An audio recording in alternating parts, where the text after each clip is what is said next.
The air was heavy with silence, broken only by the slow ticking of an antique musical pocket watch, the same one that had haunted El Indio for years.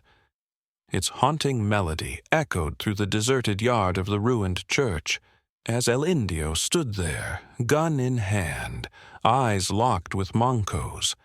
Behind Clint stood Colonel Mortimer, as still as stone, as if time itself had frozen for one last duel. Clint Eastwood, weathered and calm, chewed his cigar and tilted his hat just slightly forward. No words were spoken. None were needed. The music from the watch ticked louder, winding toward its fatal end. El Indio knew the rules. No one fired until the chimes ended. But what he didn't know, Clint had another watch, an identical one, and he just placed it in Mortimer's hands. Tick. The sun beat down. Clint's eyes never left his enemy's. Tick. The clock neared the final chime. El Indio's fingers twitched. Ding, ding. The final note rang out, and the moment it did, Mortimer stepped forward. Not Clint. And suddenly, the past came roaring back with the weight of vengeance. As the final chime from the watch echoed into the dry, still air, Clint Eastwood didn't raise his gun. Instead, he gave a subtle nod, not to El Indio, but to the man beside him. Colonel Mortimer. The colonel stepped forward slowly, his boots crunching the dust beneath them, his face filled with decades of pain buried beneath a soldier's calm. El Indio's smirk faded the moment he recognized him. This wasn't just about bounty. This was personal. Mortimer's hands were steady, his eyes locked on the man who had destroyed his life so long ago. Years ago, El Indio had done more than just commit crimes. He had taken Mortimer's sister, violated her, and driven her to her death. And now, face to face, justice no longer meant a courtroom. It meant this, a duel under the blistering sun, with only one man walking away. El Indio, ever the coward beneath his bravado, tried to play it cool. He spun his revolver slightly, his grin returning. "I thought you'd be dead by now," he sneered, but Mortimer didn't respond with words. Instead, he pulled the second pocket watch from his coat, the matching one to Indio's, the same watch that had once belonged to his sister. He let it dangle in the air, letting the sight of it cut deeper than any bullet. El Indio's eyes widened. His facade cracked. The past had caught up with him, and it wore a colonel's badge. Clint Eastwood, still leaning with effortless confidence, gave a small half-smile. "Now it's your turn, Colonel," he said with gravel in his voice. "He's all yours." The air turned deadly still again. There would be no mercy, no hesitation. Only the sound of gunfire would write the next chapter. The final seconds ticked away as Mortimer gently closed the silver pocket watch, its haunting melody fading into the wind. A cloud drifted over the sun, casting a shadow across the barren land, as if the world itself was holding its breath. El Indio's fingers twitched near his revolver, eyes darting between Clint and the colonel. He knew this wasn't just a shootout. It was Judgment Day. Then, like a whip crack, Mortimer moved. His hand flashed to his holster with the precision of a man who had trained his whole life for this moment.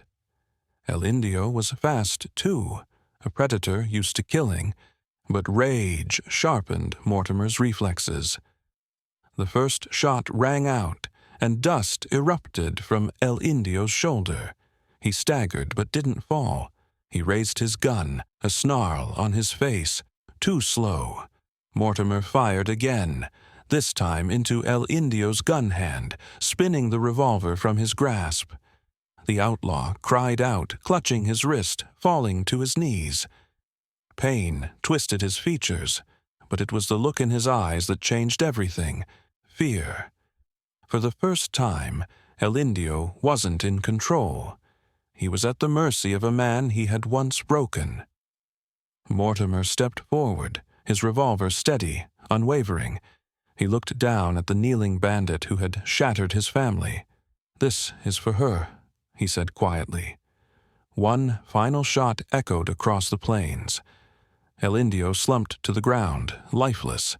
Dust settled on his motionless body.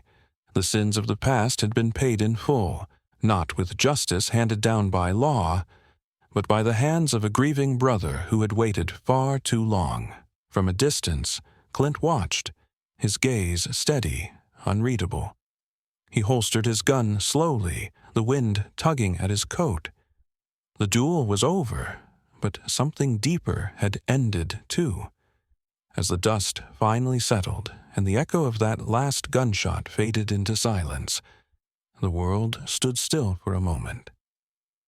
Colonel Mortimer remained where he stood, his revolver still raised, smoke curling from its barrel like a final breath escaping. He looked down at El Indio's lifeless body, not with triumph, but with something heavier, the slow exhale of a man who had carried his grief for far too long. The silver pocket watch lay in the dirt, finally quiet, its haunting melody silenced forever. Clint Eastwood, silent and steady, approached the colonel with calm footsteps. His presence didn't need words. He had been the blade that carved the path. But this wasn't his kill. This was Mortimer's reckoning. Personal, painful, and long overdue. Clint glanced down at El Indio's body, then back at Mortimer. "Feel better?" he asked flatly, with the faintest ghost of a smirk. Mortimer didn't answer at first. He looked up at the sun, now climbing higher in the sky, and then nodded slowly.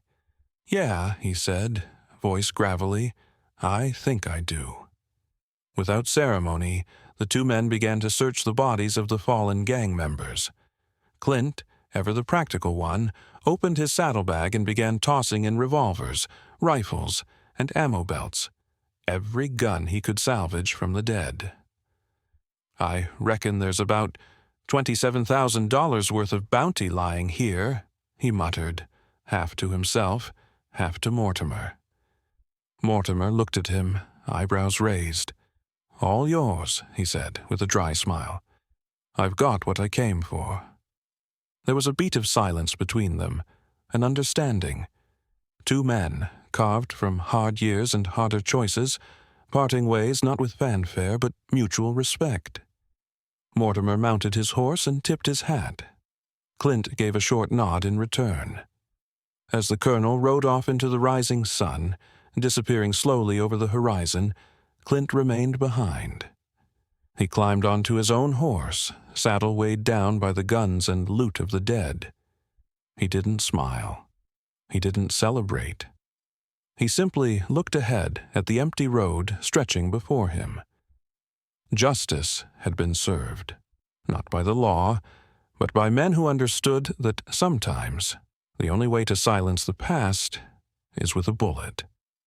And with that, Clint Eastwood turned his horse and rode away, alone, as always, toward the next town, the next trouble, and the next man who needed to be taught that in the West when the smoke clears. Only the quiet men still standing tell the story.